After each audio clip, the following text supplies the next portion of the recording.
carefully. Easy. He steady does it. Damn. Alright. There. Now we can talk about Pixels. You went and saw Pixels, you guys. Mm-hmm. It's getting fantastic reviews, by the way. 12% last time we checked. Yeah. And I think that's part of the problem. Why I don't know whether I like that movie or not. Because I was expecting it to be like Mama's Boy Terrible. And it wasn't Mama's Boy Terrible. It was, you know what it was? It was a movie being dragged along bodily by the charmingness of its premise. Mm-hmm. It was a movie that was, relatively cute and kind of, likable, with a huge sucking gaping hole in the middle of it, represented by Adam Sandler and the character he was playing. For a Happy Madison movie, this was a fucking masterpiece. Yeah, and that's the problem.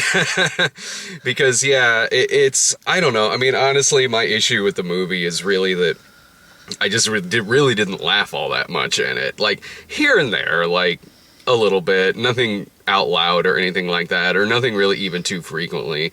This movie's not 12% on Rotten Tomatoes bad. Most of the time I was sitting there watching it like, this could be really good. This could be, like, really, really good. And I know it's a Futurama episode, but, I was sitting there just mostly, like, kind of disappointed as it was going on, because I was like, the action sequences are fun. Like, it's got some fun imagery in it and stuff like that. When all the video game characters are attacking towards the end, there was some fun visuals going on, like with Tetris making the buildings collapse, like floor by floor, and Paperboy throwing his papers and destroying things. I like the centipede sequence. I like the Pac-Man sequence. And then when that stuff wasn't going on, it just mainly just really wasn't that funny. It was, I wasn't really even annoyed by many of the characters in it. They were just saddled with a script where a lot of the jokes were just kind of falling flat. Well, not just the jokes were falling flat, but it's one of those scripts where people were describing the things that were happening to them. That was annoying. Like, every other line was either describing the things that were happening to them, or telling Adam Sandler's character how awesome he is. You'll definitely have that in a Happy Madison movie. And the thing is, like, yeah, it is a Futurama episode, but everyone didn't spend the entire time telling Fry that he's the only person that can do this because he's so fantastic, and that because he can play video games, it means he can invent stuff. That means you're automatically good with, because they're with guns. Yeah, means you're automatically really good at this stuff. If it were to happen in real life. Tremendously in shape, like in shape on par with the lady who's in the military. Yeah. Oh, Michelle Monaghan. Yeah. It was doing that annoying thing where as soon as Centipede comes down, like, it cuts to Adam Sandler. It's Centipede, in case you don't know what Centipede is. It was doing that. It's Donkey Kong. Yes, I know. Thank you. Are you quoting Kanye West? Well, I was happy about that. I was really happy about that. As I'm saying, some of these kids aren't going to know what Centipede is. But as soon as Centipede is actually on screen, and the fact that earlier in the movie it's showing them playing Centipede, at that point in the movie, you're pretty much bound to know that that's Centipede. You didn't know what Centipede was? When he said it's Centipede, the centipedes hadn't shown up yet. It was all just, like, dropping mushrooms, and I'm like, what mushroom game is this? I don't know. I appreciated him saying it's Centipede. I'm not defending that line. Mm-hmm. I'm saying that there were people in the audience who had no idea. But as soon as Centipede shows up, you're bound to know that that's Centipede. Yeah, he says that's Centipede, and then Centipede shows up. So I get, like, a 1-2 punch of knowing what the fuck game it is. You wouldn't have known what game it was as soon as Centipede started coming down? I would have assumed it was a game called Centipede. I didn't play video games when I was little. Like, Centipede was awesome. Especially not in 1982. I was a gleam in my father's ball sack. First of all, they were playing it wrong. You got to go all the way to the right side of the screen and just continue to shoot up. I mean, you won't. Like that. I never beat Centipede, but that lasted me through a few levels. See, that's the thing, is that this game this movie wasn't following its own rules. Because, like, on the one hand, we're gonna get into spoilers territory here. I hope you don't mind. Peter Dinklage's character was able to input cheat codes, God knows how. Yeah. But then on the other hand, he couldn't have gone all the way to the right to the screen. They're in the middle of a field. And when Peter Dinklage drove off the edge of the playing field in Pac-Man, he didn't reappear on the other side of Pac-Man.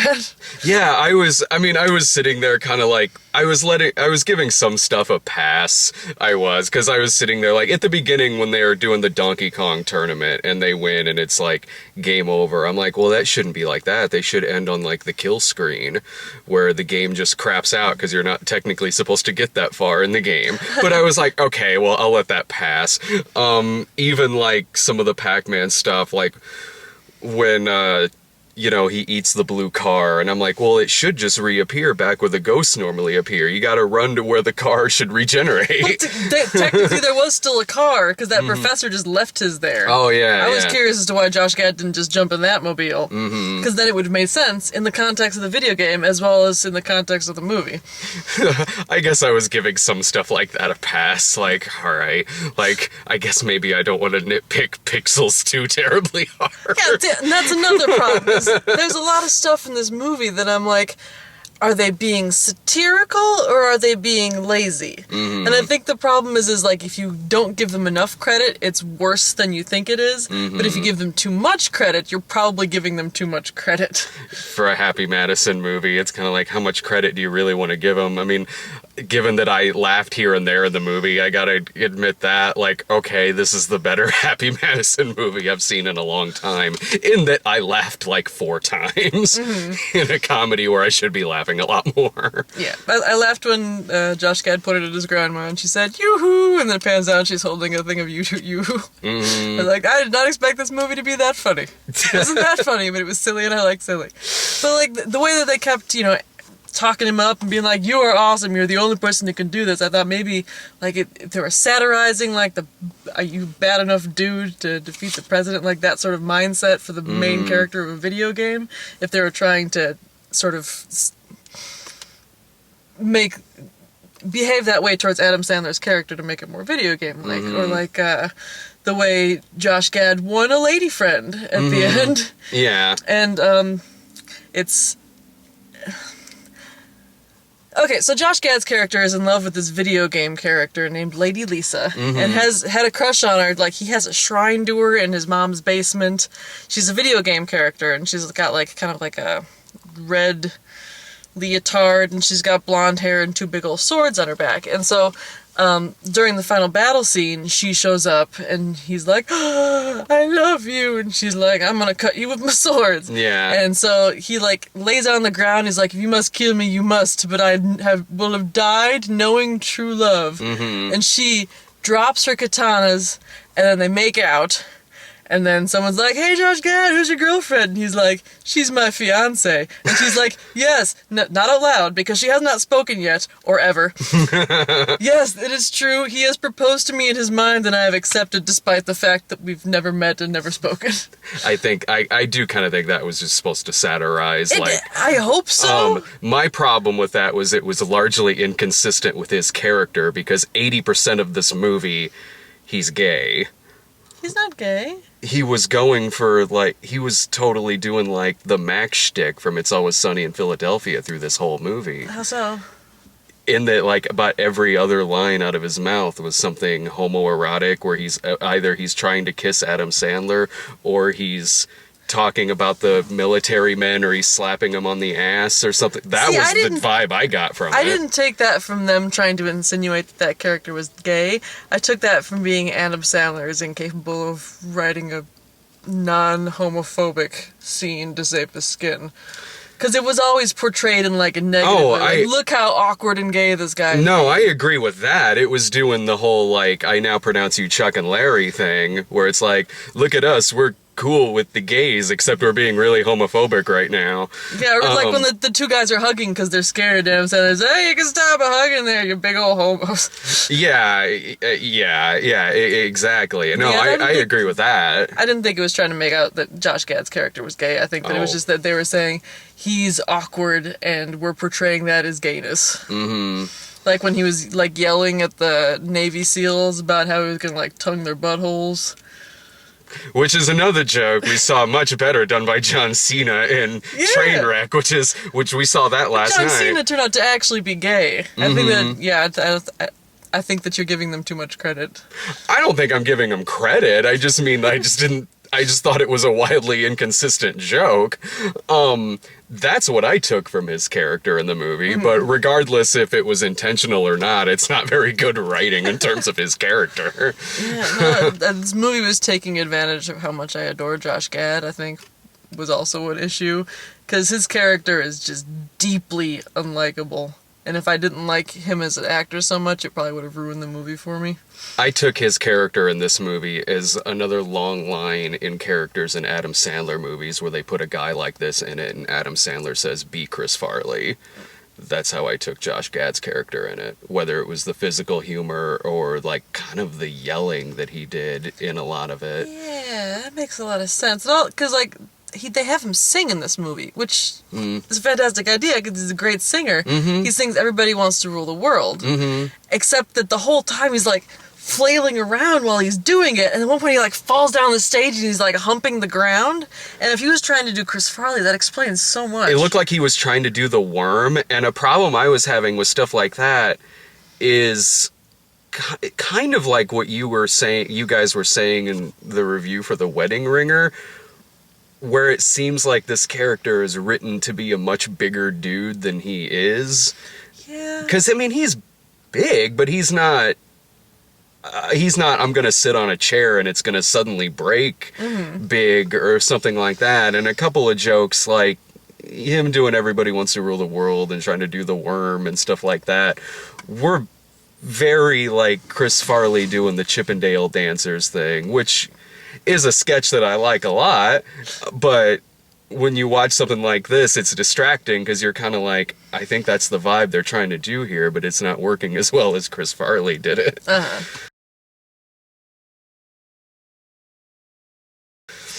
But I mean, I think this character, kind of like other characters in the movie, it could have been written just fine. I like the idea. I don't mind the idea of this character. I don't mind the idea of Peter Dinklage's character in this movie, because Peter Dinklage has charisma and a half, and I was having a hard time, like, because I adore Peter Dinklage as well, but that character had the same problem. He was just so unlikable, and dialogue that was written for him was so fucking stilted.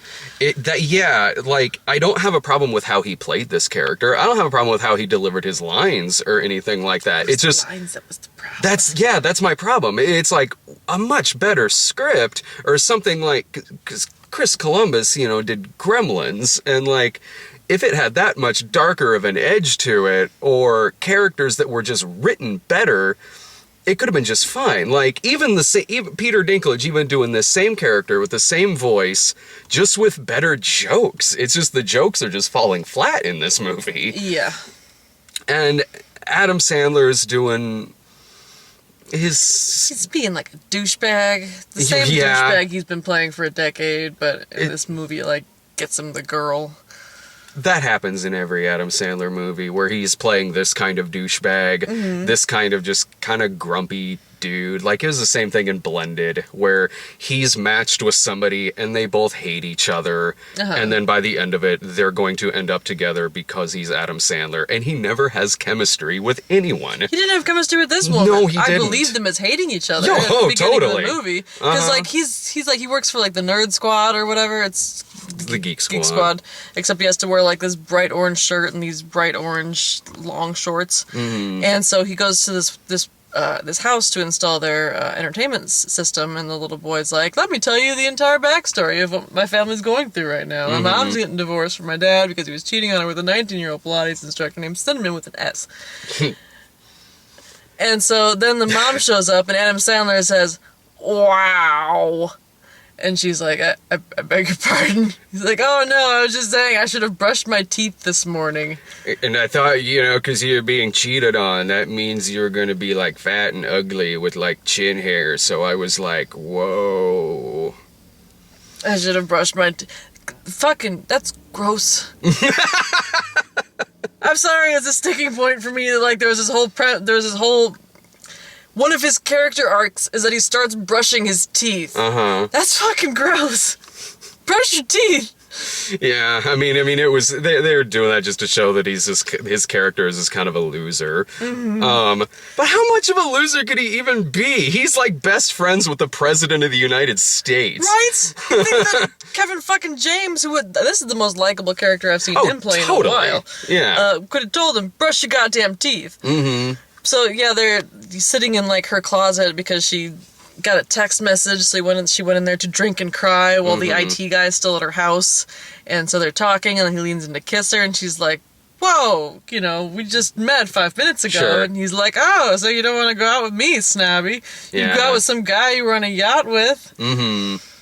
Yeah, presumably, because she'd know the guy that she went on the yacht with him, at least for as long as the yacht's been a sea.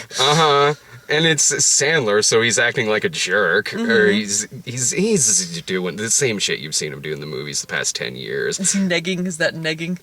Negging? Yeah. What's that? That's where, like, when you want to pick up a lady, you, like, do an underhanded compliment at her in such a way that it makes her devalue herself and makes you seem more valuable. It's like that guy, the Mystery, I think was his name. He had, like, a gigantic top hat, and he taught people how to date on MTV back in the day. Oh, Does this sound familiar? A little bit from, like, The Soup, or, like, maybe back then it was Talk Soup. I don't know. But, yeah, I kind of remember that. I'd forgotten about it, but they referenced it in Kingsman, and I watched it recently. Oh, right. I finally watched Kingsman. It was so good. Kingsman's great. Let's talk about Kingsman for a little while. Both movies have an 80s soundtrack. Yes, the soundtrack does were bad. No, I like the soundtrack. I could have listened to Josh Gad sing the entirety of That was really good. Yeah, that was a good cover. That was better than that slow-ass emo version of it they put in the Dracula Untold trailer. God damn it. And so, Qbert shows up in the movie. Does Qbert talk in the video games? He curses. I was having a problem with that in this movie. Because I didn't think he talked, but again, I don't know from video games. I'm like, maybe he did talk at some point. Oh, he does like the... Yeah, they give him like a speech bubble with the wingdings in it, which is what I'm familiar with. Yeah, because that's supposed to be like he's cursing, and then they do that once in the movie when he says bull crap, and I'm like, I'm sorry, Qbert curses. He says more than bull crap. And that could have been any character. It was Qbert. That could have been any character. Apparently it could have, because he turns into Lady fucking Lisa at the end. And Josh Gad's like, oh good, that's good enough, and starts making out with Qbert. At least I did like that Sandler did point out, like, excuse me, am I the only one weirded out that this was Qbert a few seconds ago? Again, satirical or lazy, I can't fucking tell. I think it was supposed to be satirical, but it just wasn't. Wasn't done well. No, not really. Like, it was like most things in this movie where, like, this could be fine. This could be perfectly fine. I'm not even going to say that this is an all-around bad film. Like, if I do it, when we do, like, the 10 worst of the year, this isn't going on there. This isn't even one of the worst comedies I've seen all year. I mean, would this go on your worst movies of the year list? So the problem is when I do my worst movies of the year, Brad sends me a list of all the movies I've seen, and I can be like, oh yeah, I hated that movie. And until then, I don't think about it between then and then. What have I seen that was bad? This year? Yeah. The Loft. The Loft was bad. It wasn't a comedy, though. I don't know if I've seen any bad comedies this year. Yeah, you have. Paul Blart 2. I saw Paul Blart 2, and that was terrible. Thank you, Brad. No problem. You're welcome. Kevin James is really good in this. He plays the president, like, with a certain amount of depth and integrity that I haven't seen from him in a while. He was one of the better parts of Little Boy. He was being creepy like Kevin James in that. Wasn't he like the doctor that was fucking... Was he fucking his mom? No, he was trying. Like, he was macking hard and, like, just being really creepy about it. Yeah. In this, I kind of like his arc in the movie where he's kind of just portrayed as this dumb guy in the news. Yeah. But is, like, trying to do things to where, like, he's like, man, like, I'm really trying, but, like, they're filming me, like, eating cake with frosting on my face and shit, god damn it. He's doing a relatively good job as the president, but they keep, like, filming him like he was reading to children. And he fucked up the word catastrophic. Because he was tired. And so they're like, the children are like, the president can't read. Yeah, I like that stuff. And the poor guy, like, there's a disaster going on, and he has to say, like, it's Galaga attacking us. And they had, like, your prerequisite bad guy, army guy. Who was that actor? Sean Bean? No, although he wasn't so bad. Like, the old one. Brian Cox. Yeah, they kept calling him, like, Grandpa. Yeah, they have... Brian Cox plays, like, this gruff, like... warmonger general in it. And his reaction when the president said, "Oh, it's Galaga," he's like, "Well, let's blow up Galaga. Where's Galaga?" Yeah, like that line was kind of cute, but like he just stays that character through the whole movie. Like the joke kind of gets a little old after a while because there comes a point when it's like, okay, you just got to accept the fact that there's video game characters attacking us. Like you got to accept the fact that these guys could probably help you because they've strategized this shit. Damn, I'm really tired. So, I mean, Sean Bean, he's fine for the few minutes that he was in it. He made me laugh once because like they cleared the field that the video games are supposed to show up on, and there was like some football playing English gentleman like, why we gotta move? We're playing football. And Sean Bean was like, we're filming a beer commercial. So then later they're like standing on the sidelines like, this doesn't look like a beer commercial. He's like, if I tell you it's a beer commercial, it's a beer commercial. Yeah, he breaks away from like this thing going on just to walk back and tell this guy this. And he's calling people, like his gag in it is he's kind of calling people like British insult slang terms. He called Josh Gad a little wiener coat, and Josh Gad's like, what's a wiener coat? And I'm sitting there like, foreskin, probably, right? I don't know. Like a wiener coat? Let me call Film Brain and ask him. Adorable thing to call a foreskin, Sean Bean. Yeah, ask Film Brain if wiener coat means foreskin. Just no preamble. No context. Just call him up. Oh, hey, Brad, what's up? Does wiener coat mean foreskin? Am I gonna have to say this as asshole Film Brain? Yes. Absolutely you are. There's nothing else it could mean. Foreskin or Josh Gad. I don't know. I guess in a certain situation, a vagina could be considered a wiener coat, and that you put it upon the wiener. Oh yeah, okay, yeah. Yeah, all right, okay, that makes sense now. I had a book on bathroom graffiti one time. I had a book on bathroom graffiti, and there's a poem in one of them that I remember to this day. It was, I like a girl with a proper mat, not depilated or shorn, so I can snug right in from the cold like an overcoat she's worn. So, wiener coat. The book has explained all of Sean Bean's jokes now. Through. I think actually that was in the People's Almanac from 1972, which your parents probably have a copy of on their shelves. But no one's ever read, except for this guy.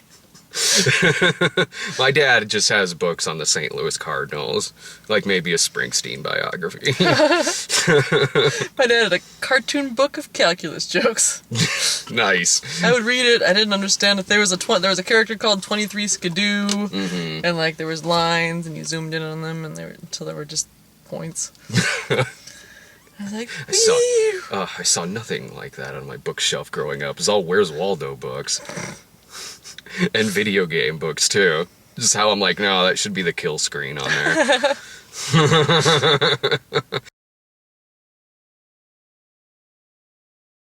Would you recommend this? No. I'd recommend it to Jillian. Yeah, Jillian would adore this movie. Yeah. It definitely seems right up her alley. But generally speaking, unless like if you're like a huge fan of that era of video games, would you recommend it maybe? Because it did seem injected with a certain degree of nostalgia for that. Because he even like every once in a while would like go off on a diatribe about how good video games were in his day because you had to like memorize the patterns and understand the math of it. Whereas kids nowadays, they got the reset buttons and the only strategy they go in with is pretend you're the guy and you don't want to die.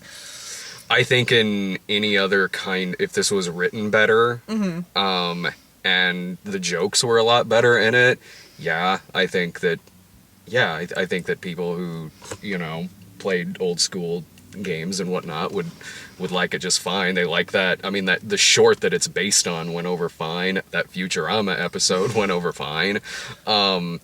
But I mean, this is a Happy Madison production, so there's a heavy level of Happy Madison-iness to it. Yeah, even like going into it, there's going to be that you're walking into a Happy Madison movie. You're not going to be in the best of moods, no matter how it turns out or anything like that. So, all of the comments I've really seen on Twitter and Facebook about this movie is like, man, that looks like it could be good, but then Adam Sandler shows up. That was our first reaction when we saw that preview for the first time. It was like, ow! I wanted to give it the benefit of a doubt. I really did, because I laughed a few times in the previews, which doesn't happen to me when I watch trailers for Adam Sandler comedies. So because of that, I did want to give it the benefit of the doubt. Like, maybe this one will be fine.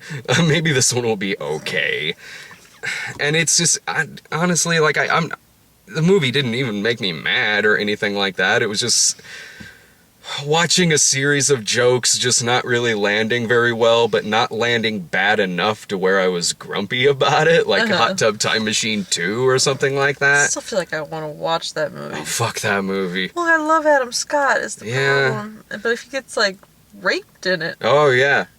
And that was the only time Dave and I laughed in it.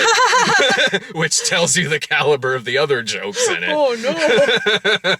I feel like if this movie's on TV and you're too hungover to reach the remote, give it a go.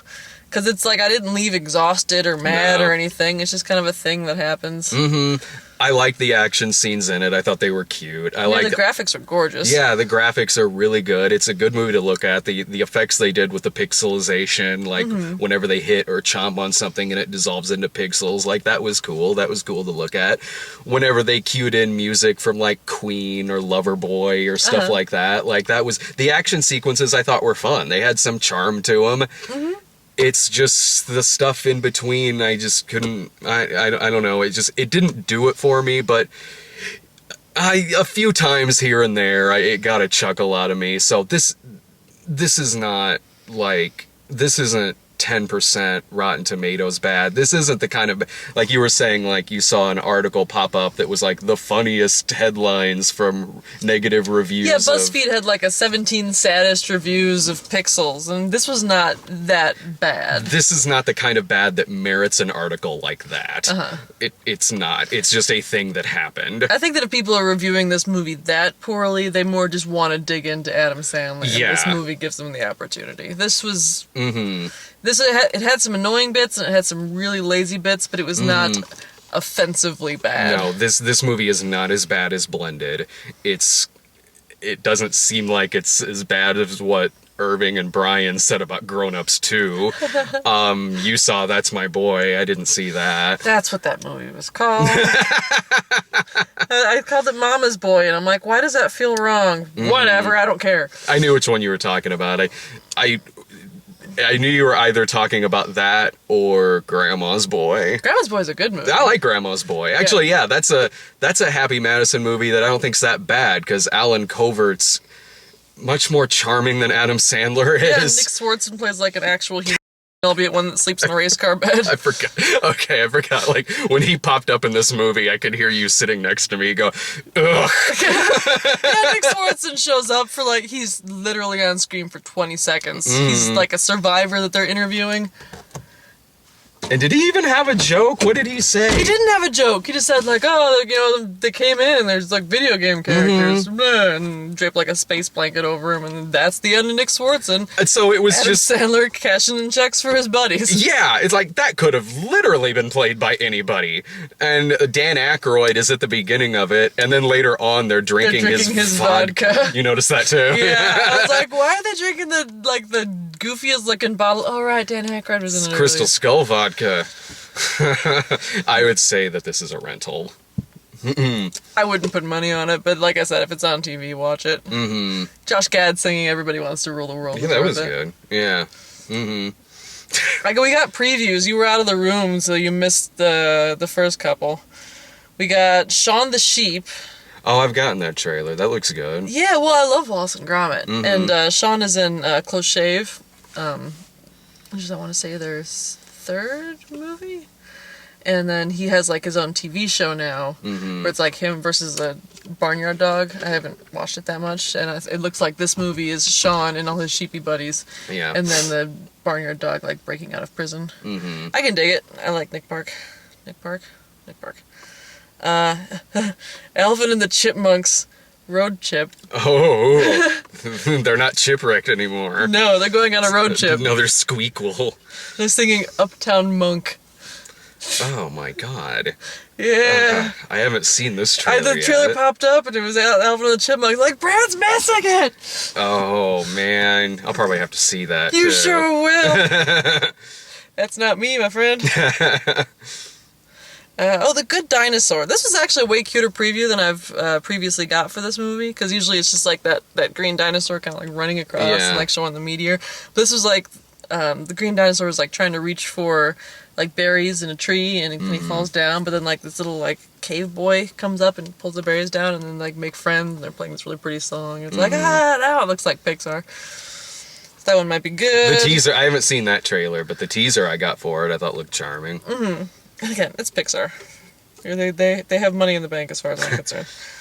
Secret Life of Pets. That's when I came in, and I was like, this is a weird trailer to walk in on. All I'm watching is like this dog use like a blender to rub his belly, and then the poodle's listening to some music. What is happening here? I'm like, what is this movie? Just called Pets? Pets. The Secret Life of Pets. Like, I've gotten this trailer before. It's like all the animals are staying home while the humans go off to work, and it's showing what they do while the humans are at work. And I had some, like, it was showing all the voices, and I saw Louis C.K. go by, I saw Bobby Moynihan. It looked like it's got some good voices on there. But mostly what I was excited about last time is that poodle's rocking out the System of a Down. And that dachshund is adorable, because it's like a KitchenAid stand mixer, and he knocks the bowl out of the way, and he's like laying on his back and letting the stand mixer rub his belly. I need to see this so I can finally know what Lloyd and Chloe do when I'm gone. The answer is apparently eat an entire turkey. Because that really fat cat seemed like her name was Chloe, which is the exact opposite of your Chloe. That's what my turkey keeps going. Silly me, I thought they ran a private investigator agency. It's like Chloe's always knocking over the garbage. She's hoping there's a whole turkey in there. Oh, that's why she does it. Just thought she did it to wake me up at 3 a.m. Pan. Have you seen this one before? Yeah, I've gotten that trailer. Yeah, it looks good. Yeah, I mean, like, I don't know how excited I can get about... It's another Peter Pan movie. Okay, whatever. But Hugh Jackman looks fun in it.